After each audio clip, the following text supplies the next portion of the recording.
Lesson 2 in creating your character is that your character, your protagonist, your hero, is based on you, but they don't have to be exactly like you.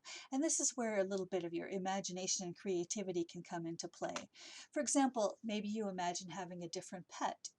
Maybe you don't have a pet now, but you'd like your character to have a pet dog. Or you have a pet dog, but you'd like to imagine having a pet elephant. So you can play with that in your story. Make your character a little different from you. Perhaps you are not good at sports, but you'd like your character to be a fast runner. Or you're tall and you'd like your character to be short. So think of a couple different ways that you'd like your main character to be different from you so that you can have a little fun with that. And think about what kind of protagonist would you like to read about. Your next assignment, or one of your assignments in this section, is to sketch your character. So let's look at that. So sketch out your character. You do not have to be a great artist. Stick people are totally fine. I gave my character curly brown hair because I've always wanted curly hair. My character likes pink. I might make that a signature thing in the story. I might not, but this is what I'm imagining my character to be. And remember, you can change these things at any time because this is your book and this is your character. And you might find as the story develops that something needs to be changed. My girl likes to go barefoot. She has a pet iguana or a pet lizard. She likes to read and she likes to yo-yo. Her family is mom and dad and 2 little brothers, but I might change that. Maybe she needs to live with an old aunt or something. She loves being outside and climbing trees. She lives in a medium house, but maybe I want to change that later. I'll think about it. She does not like spiders. So that's my character. Now it's time to name your character. Some things to keep in mind are you only really need a first name. If you look at our stories, a lot of them only have a first name. The second is don't use a name that's already famous, like Frodo or Simba, because your reader will think of the other Frodo or Simba and not your character. Also, keep it simple. Don't mash a bunch of letters together to try to come up with something really unique because that will just annoy your audience. And that's the last thing you want to do is annoy your reader.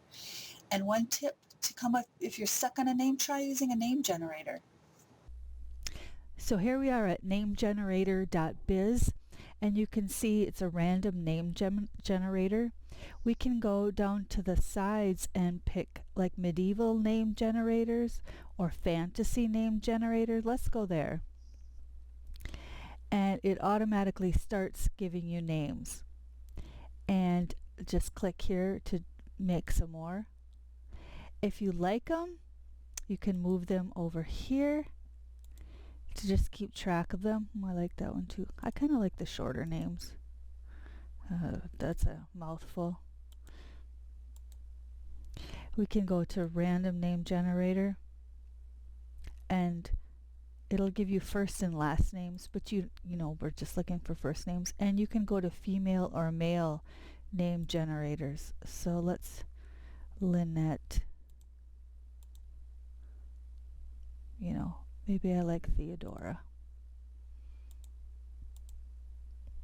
So there's a lot of different things you can play with on this site. Let's go to name generator.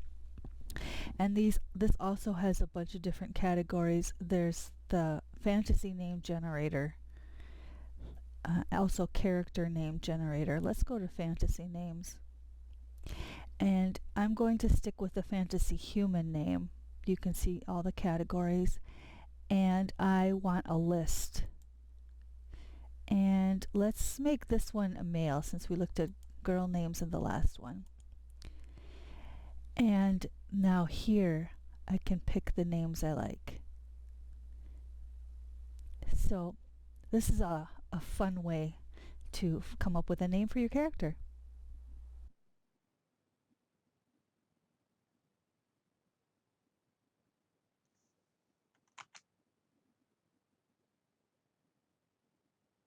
So we're back on Book Island. We're still at Character Lake.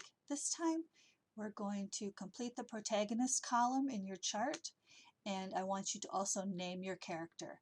And keep in mind, what kind of protagonist would you like to read about?